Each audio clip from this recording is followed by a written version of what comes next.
Hello, this is Eileen, the environmental educator. And I read so many headlines and I'm always like, wow, you could do a video about that, and you just can't. So there was a bunch of environmental news network. I go out here every so often. There was a bunch of stories that were kind of a little interesting. So I thought maybe I would just do a little tidbit of them together. Oh, look at this. Now we're going to spend time and money. So satellites, could track and map the marine plastic waste befouling our oceans. That is what we are spending time and money on. Are we spending any time and money? And has any environmental voice taken those plastics out of society and out of our ocean like I've been asking since November 93? No. No, no, no, no, no. No, no, no, no, no. But so this whole problem could not exist right now today. Okay, but that is how we're spending time and money now because we continue to refuse solutions. And right here, this says that they've just done things that are aesthetically pleasing, like tree planting and making affordable housing. But that has nothing to do with reducing emissions. It's just about equity issues. Oh my God! Imagine if illegals that come here aren't living oceanfront. Oh my God! How horrible of us! What horrible hosts we are! I mean, it's absolutely ridiculous. These programs that are supposed to do something for the environment, don't. And now it's all about social justice, okay? One, they have idiots out there who don't have solutions. They do nothing that is anything of value, really. Well, maybe some of these programs, I mean, putting trees near roads, it does help keep things cooler, and there is some benefit. But while we are refusing all of the solutions that the world needs that I've gone over in a million videos.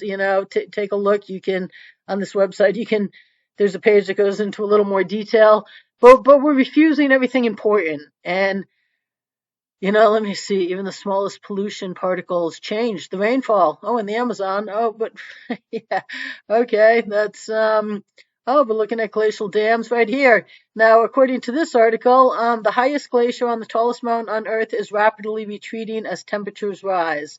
So, Everest has a glacier that's retreating because, yeah, temperatures are rising, according to everybody on that side of the aisle. Now, of course, turn into Alex Jones for his commentary on this, and global warming is not real. So nobody will tell you anything just middle of the road. This is what's responsible. This is what's needed. Because we just have to respect the one livable planet that we know of, and why take the chance when when if things really are going to change, it will be catastrophic. Okay, so why take the chance?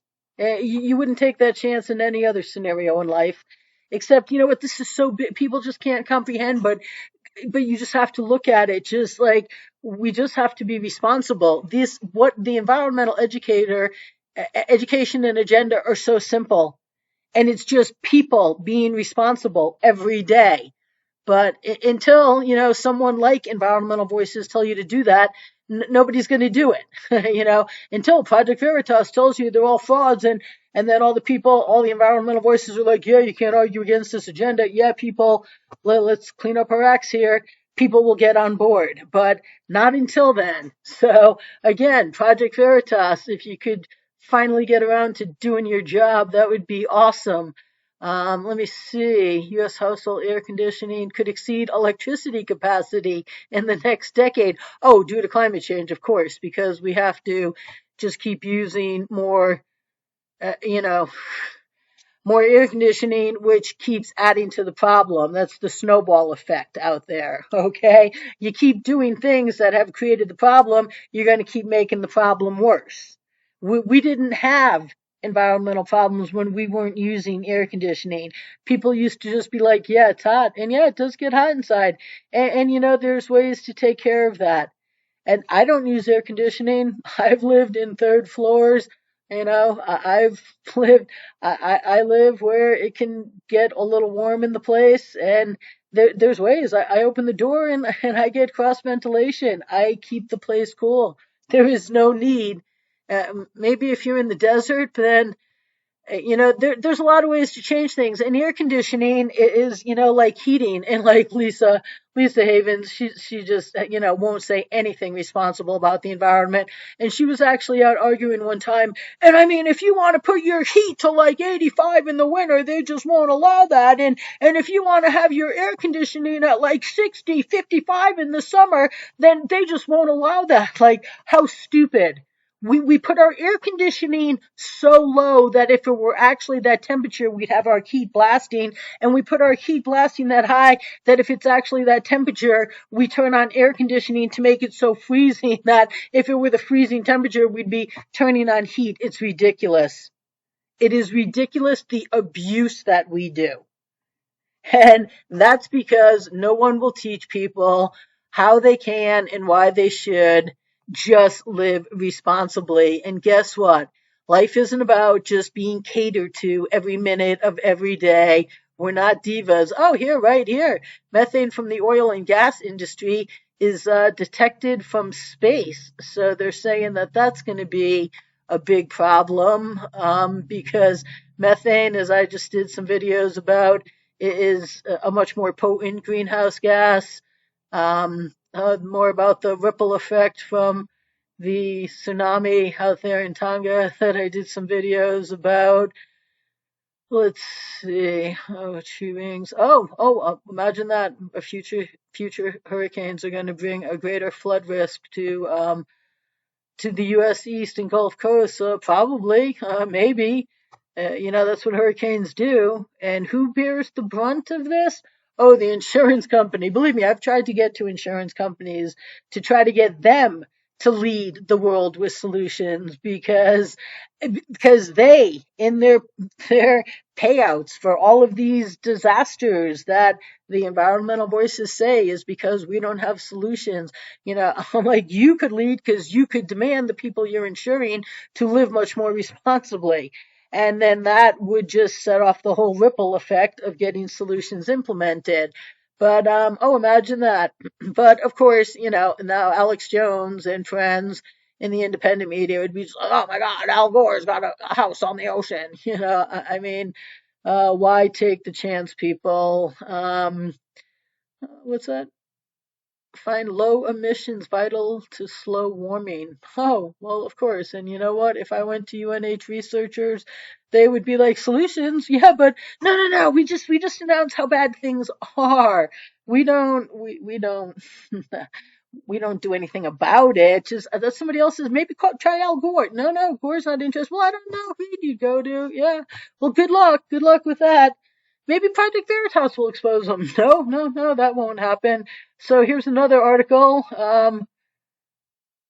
about. I'm reading this one for the first time. So what this one says is it is about that same glacier, and it says that we have reached the point that several decades of accumulation of snow are being lost annually now that ice has been exposed and things are melting faster. So that's what they're saying about Everest there, and well, global warming, Everest, but will anybody do anything to just give us actual real solutions that are easily implementable that would create absolute embetterment, massive embetterment right now? No. Anyways, oh, let me see. Oh, heat waves in the Arctic. Oh, right here. This was something that I saw. The Larson B ice shelf. We've all heard about that over the years, and apparently, it just a big chunk of it just broke away and it is breaking up. So now they're telling you how much water that's putting into the ocean, and it's going to be devastating. But um, we'll see. And they say that it was caused because of all the warming down there. So the snow gets softer and then it melts, and then all the water running through it, then it creates all rivers and channels that then just break the whole thing apart because it's just not bound together anymore.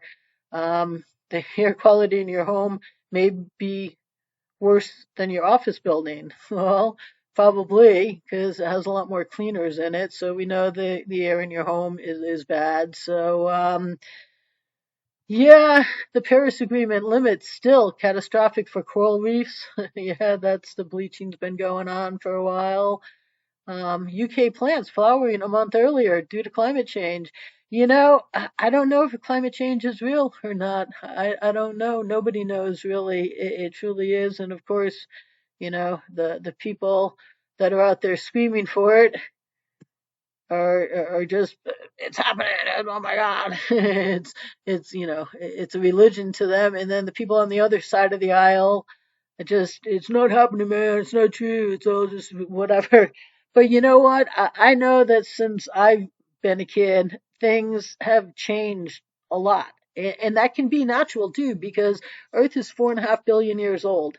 And it has changed many times in 4.5 billion years. We've been here a couple of a couple of decades. Okay, that's nothing in geological terms. But a lot of places things are blooming earlier or staying, up longer. I know, like in the Northeast this past fall, at the beginning of November, even up at Niagara Falls, there was still foliage on the trees. No, no. That's foliage is long gone off of the trees by then. And that was all the way down through New England. And it can be a rarity, but things are changing. It's in front of your eyes, people. It's in front of your eyes. So I don't know, just one more. Oh, can we engineer crops to withstand climate change? I don't know. Crops used to have a way of engineering themselves. Oh, this one. Yeah. Now this is funny because the number of Earth's trees species is estimated to be 14% higher than currently known, with 9,200 yet to be discovered. Like, I don't know. Well, I guess 9,200 would be the 14%, but when you're talking about unknowns, like, how do you know how many? I don't know. I don't know. But yeah, I mean that's kind of funny. We'll see if that pans out, but uh, you know, I guess there's a lot of forest out there that's yet to be discovered. So maybe they can be super carbon dioxide inhalers, and we do need carbon dioxide. Don't ever forget that, because that is what keeps Earth at a temperature that makes it livable. So those are just a few headlines that I thought I'd bring to you, just because this is what's going on in the environmental news. So we'll probably do that. That's a nice little overview, I guess, a little um, Citizens Free Press about the environment, the Reader's Digest version. So stay tuned, people. This is just environmental news, but the main point of this channel is the actual real solutions the world needs. And it's just that no one out there, all environmental voices, are preventing solutions frauds that won't allow them. And no news will tell you that, not even Project Veritas. So stay tuned, people.